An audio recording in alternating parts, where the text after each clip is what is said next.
Good morning, good afternoon, good night, wherever you are in the world. Welcome to Smart Brain Insights podcast. Today, we're continuing the conversation for episode 3 with Dr. André Vermeulen, and we are going to continue the conversation regarding brain optimizers. Yes, that's right. Andre, are you around here so you can join me? I am here and ready to go as always, Edith. Thanks for having me. Fantastic. We started last week talking about the brain agility, the stress hygiene, and we also talked a little bit about movement. And those were the top three that we spoke about brain optimizers. Today, we want to focus on the next three that we covered actually in our profile, the neuro agility profile. And with those are sleep, mindset, and brain food. My favorite is mindset, but I'm going to tag start with number 4, which is sleep. And there's a lot of Absolutely. talking about sleep.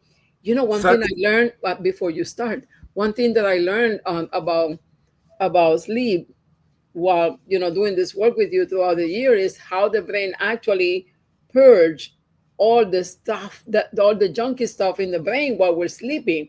I never absolutely. dreamed, especially I don't remember my dreams because I have a very good sleep. But normally, I did not know, I wasn't so aware before meeting you how important sleep habits are. Can Yeah, you discuss that a little bit further? yeah, absolutely. Sleep is another one of those crucial drivers that impacts the ease and speed with which we think, learn, and process information. And the reason why, when we go to sleep, and as you said, Edith, you like to have a good, deep, dreamless sleep. But that is a very good part of your sleeping cycle. You should have a good, deep, dreamless sleep for quite a few hours because it is in that state that we refer to as a delta state. It is a state of unconsciousness, but in that deep delta state, that is where your brain produces these very important good feel chemicals that I've been discussing in the previous episode that we call neurotransmitters.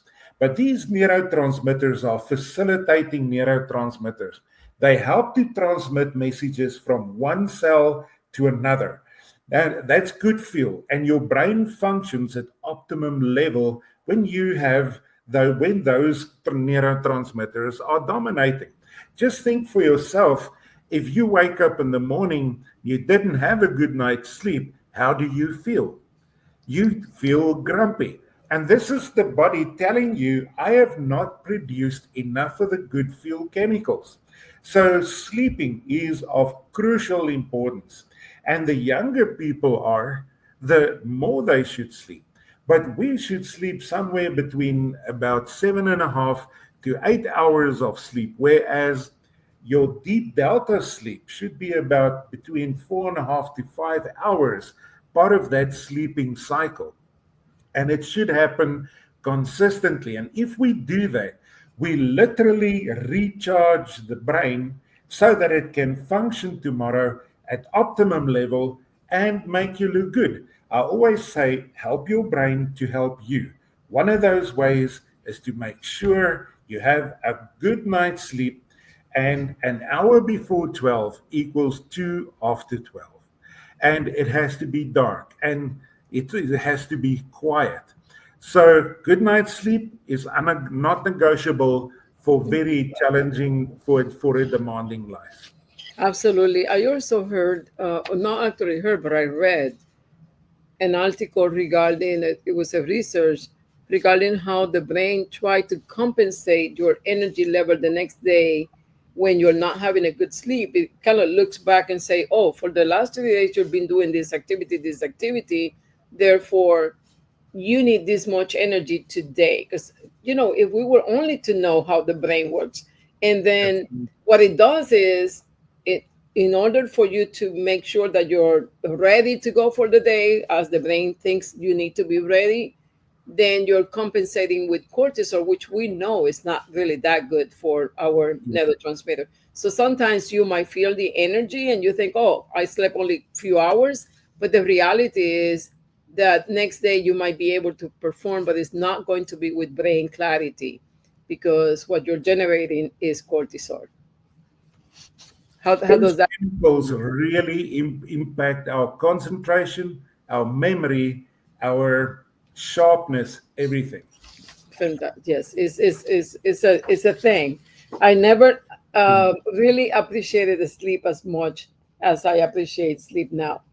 Now, Andre, let's talk a little bit about mindset because mindset is one of those things that we can have like 5 episodes back to back, but let's try to give it a couple minutes of dedication of the importance of mindset when it comes to brain optimizers. Yeah.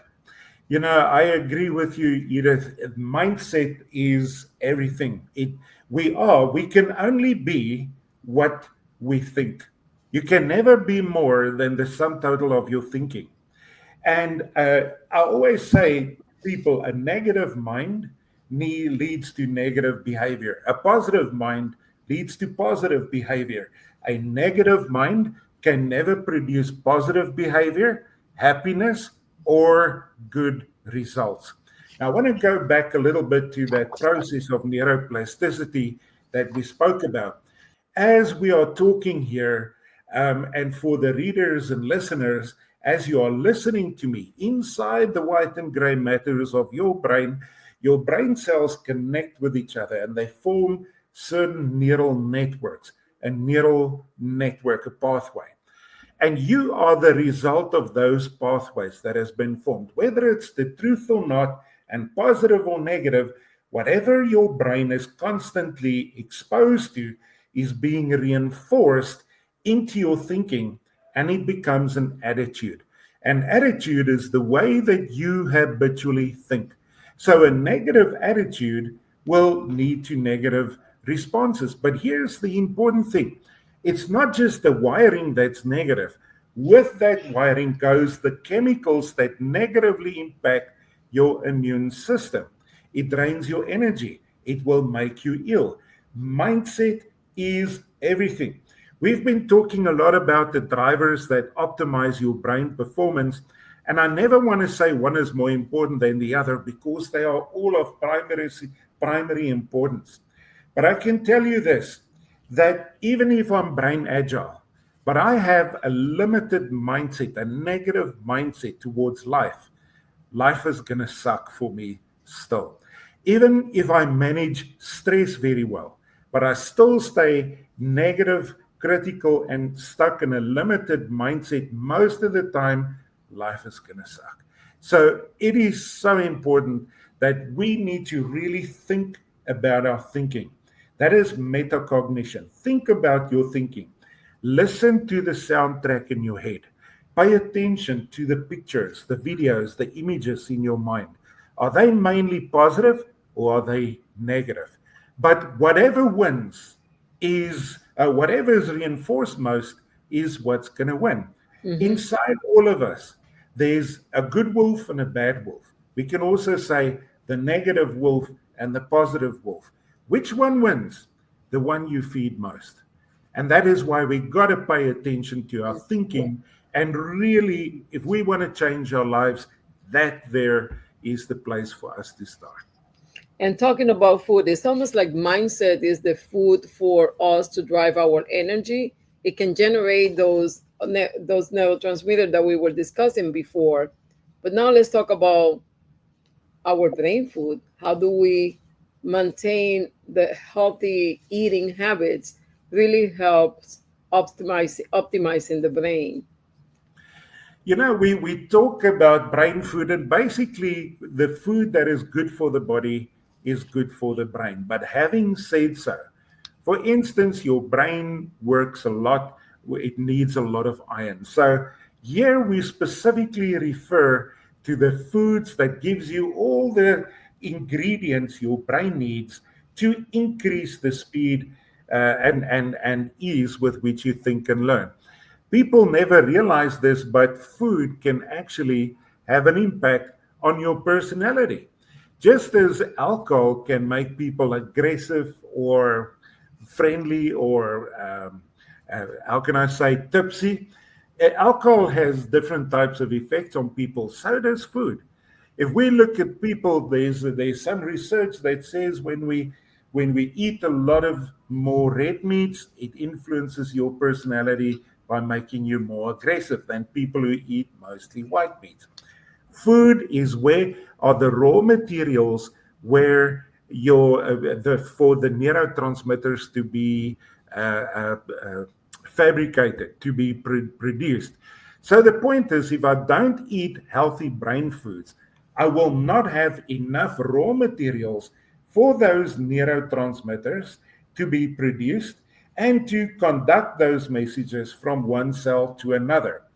So, what energizes your brain are three things: the oxygen you breathe, the water you drink, and the food that you eat. So, I want to put water into that thing of brain food. Mhm. About 80% of your brain's total mass is water. And anything that dehydrates your brain cells will slow down the speed of electrical transmission. If there's one thing that our listeners really have to take away from today's discussion also, drink your 8 glasses of water a day, every single day. There we go. Edith, a true scholar of the brain as always. But drink your 8 glasses of water a day, and you helping your brain to help you be the best version you can be. Yeah. Andrea, I just want to take this time to say thank you. This first three episodes have been definitely great for us to share from the creator of the Neuro-Agility profile. And I just don't want to close this episode without making a great invitation. You want to learn where you are in this optimizers? Do you want to know actually, where are you? How do you have accurate self-awareness and learn more about how you process information, your unique neurological design, and where are you in your different optimizers that we discuss here, meaning brain agility, stress hygiene, movement, brain food, stress stress management, and sleep habits, and the mindset. We have a tool for you called the Neuro Agility Profile, and we are open and ready to discuss this further with you. But for now, I want to say, Andre, it has been a pleasure to have you on our first three episodes of this Smart Brain Insights podcast. And we will have you again in the future as we will continue to bring a lot of these pearls of knowledge about the brain in every episode that we bring to our followers. Thank you so much and make it a great week. Thank you, Edith. As you Until know, next time. it makes my heart sing. You gave me that opportunity, so I have to thank you. Want to finish off just this by saying you cannot improve what you cannot measure. So if you want to know more, they need to speak to you. Yeah, let's start measuring where you are and take it from there. It's the point of departure. Take Thank care, you. Edith. Bye bye. Bye.